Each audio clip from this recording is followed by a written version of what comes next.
You're watching Captains of Industry here on CNBC Africa. I'm speaking to Peter Staude, the CEO of Tongaat Hulett. Peter, thanks so much for your time. Okay. Let's just start with your experience. In this industry, you've been some 35 years, and 11 of those have been specifically at Tongaat Hulett. Yes.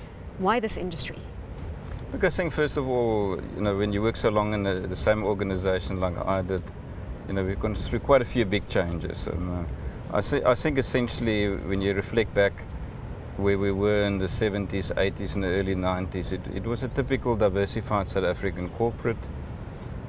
Even though our roots were in agriculture and agri-processing, when South Africa was isolated, we invested in all sorts of businesses. I actually started in the aluminium industry, by the way, and that was part of Tongaat Hulett when I joined in those days. Tongaat Hulett is now divested of it's the divested of aluminium. many businesses. We were in textiles, we were in Corabrik, we were in aluminium. At one stage we were nearly 32 different industries, but essentially we got back to our roots as the opportunity opened up to diversify, to list and to expand. And going back to our roots, we are today essentially in maize and in sugarcane, and we're in the food part of it, and we're in the energy part of it. You're in the sweet spot of the economy, so to speak, with agriculture obviously taking center stage Yes. more and more, and energy being key Yes. to the Africa growth story. Yes. It is certainly an industry with a lot of possibilities. At the same time, for many people, sometimes frustratingly, that they can't turn into the pace of our industry. Our industry is slower. If you miss one season, you wait for the next season, by the way, when you want to do something.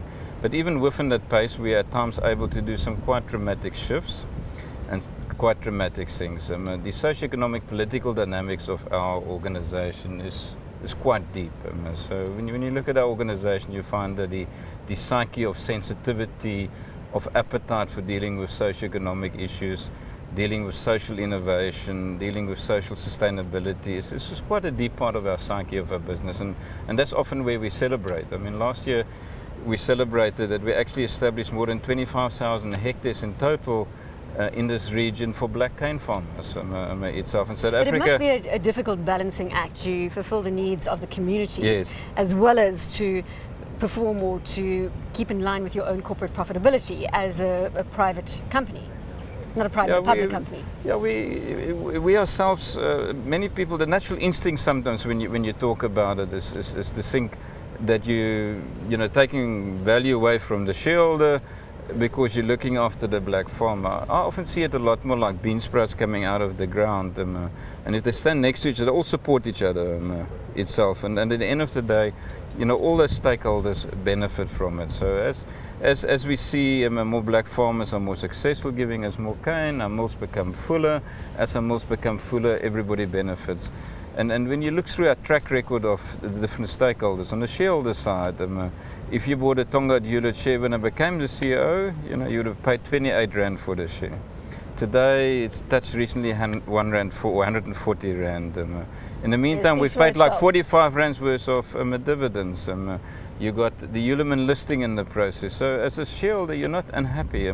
7 out of the last 8 years, we improved profits as an organization. Can you keep up that track record from this point? Look, we actually got a great, probably 3 years ahead of ourselves, mainly because in a world today that's short of sugar milling capacity, we sit with this excess sugar milling capacity, and all we need to do is make sure that we get enough cane to these mills, and the leverage of that will just be phenomenal. Let's talk about the energy opportunity Yes. and ethanol, made Yes. largely from sugarcane, but I see also from maize. Yes. Is this a viable way to solve the African continent's energy needs? Look, energy is also quite a long-term marathon. Ironically enough, in our particular case, the one that we've really been pushing as a short-term opportunity is the electricity generation from the fiber and sugarcane. So what you essentially have is that when you get sugarcane to your sugar mill, you've got a lot of fiber there.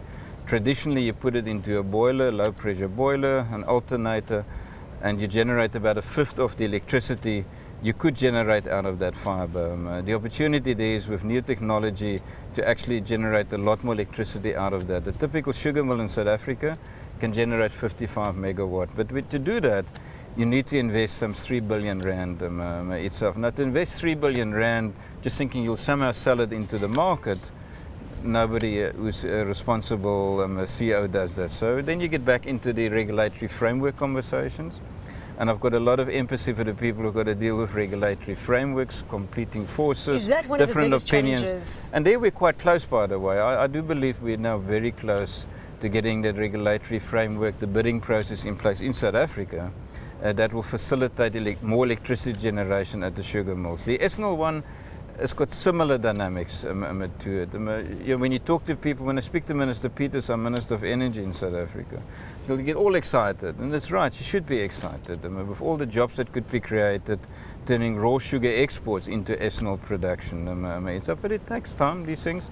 But surely the regulatory issues should be frustrating for someone like you when there's a solution on the table for a crisis. It is at times. I think it's always healthy to have a balance between impatience at the one side, and I am by nature a very impatient individual, and our organisation at times impatience, but at the same time understanding pace a little bit, understanding readiness a little bit, and having some empathy of the magnitude of these decision-making processes that have to come to an end point. Now, one would like the people to do it faster, but at the same time, what you don't want is regulatory frameworks established where people 3 years later say, oh, no, this doesn't work, and then you've done your investment and it doesn't stand up the test for time. So it's quite a balancing act there. And in our particular case as a business, it's not the bottleneck at the moment. For us, the bottleneck at the moment is to sort out the farmer dynamic in this region, and to sort out the farmer dynamic, it's got a lot of socio-economic, political issues. It's also and the capacity is already sitting there. No, the capital's already been spent. For the farmers on the ground? Well, on the farmers it's the low capital. It's more, I would call, the socio-economic, political models. And many of them are big steps. So if you take, for example, somebody that lives in the rural area itself, and people don't sometimes understand how big a step they've got to take. A simple example I sometimes use to people is to say, if I as a CEO decide tomorrow to pay all my people an annual wage, everybody's not just going to get once a year paid. You can just imagine, I think you're smiling, you're wondering whether you get an annual wage, what will happen. It's quite a big step to live off an annual wage. Now, many times when we've got emerging farmers, that's exactly what we do. We say you've got to become a successful farmer.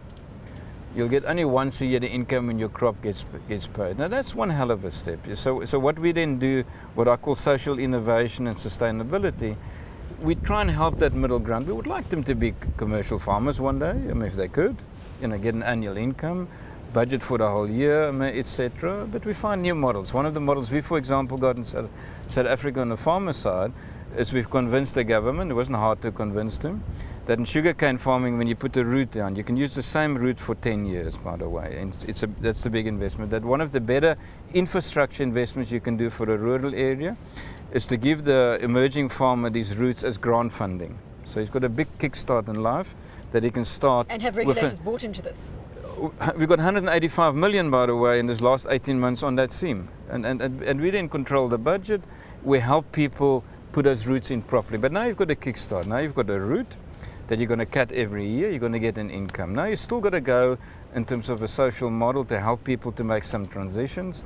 So we've learned it's important to have a regular income, for example. So we already, if you've got a piece of land, there's cane under it. The government has helped you in South Africa to put the roots down. So you've got a good kickstart. Now you've got to look after the cane.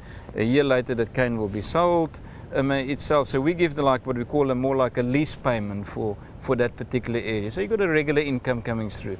But that's just an illustrative that in this area, you either despair because you're just purely executing, I always call it, or you actually find innovative, practical ways to deal with the issues. Ultimately, you can create a much more successful rural living. What about the economics of sugar farming, effectively? The sugar price in South Africa is somewhat, it lags other territories. Can you elaborate on that? Look, essentially, if you're today in Zimbabwe, if you're a farmer that's in Zimbabwe or you're a farmer in Mozambique, you would typically get around about $60 a ton of cane. In South Africa, you'll get a bigger share of the total revenue stream, by the way, but you'll only get about $40, $45 a ton of cane. That's a big hurdle to overcome. There are two fundamental issues here. One is this irony that in South Africa we're short of electricity, the fibre is there, which is a great opportunity to uplift this industry. A lot of jobs could be created if the cane price moved closer to the $60 a tonne cane price. The second issue is to just sort out a bit of the regional flows a little bit. So you've got at the moment Zimbabwe and Mozambique.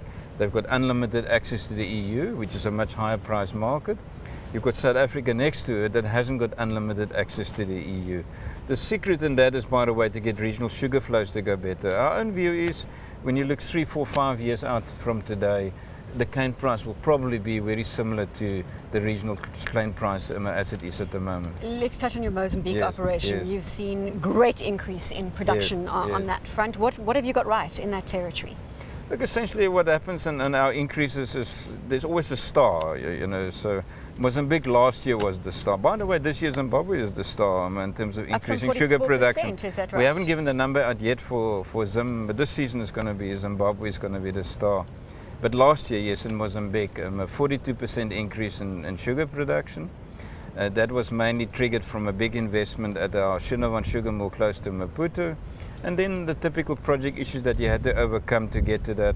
We've got another at least 30% to get out of those sugar mills. SA at the moment looks like a downward spiral. What happens is that when you put new roots down, you actually don't harvest for 2 years itself. And we are busy replacing roots that are particularly very old. So you've actually, for the moment, we can see the progress, but the tons are dropping. But SA one of these days will be the one that I will say, you look at that increase So in sugar be the production. star. It will be also the star one year, promise me that. One year we'll say SA is the big star in sugar production increase. I'm a farmer's daughter, so I'm aware of lengthy cycles across the board in agriculture. Thanks. You're speaking to the converted. Yeah. We're speaking to Peter Staude, the CEO of Tongaat Hulett, here on CNBC Africa's Captains of Industry. See you on the other side.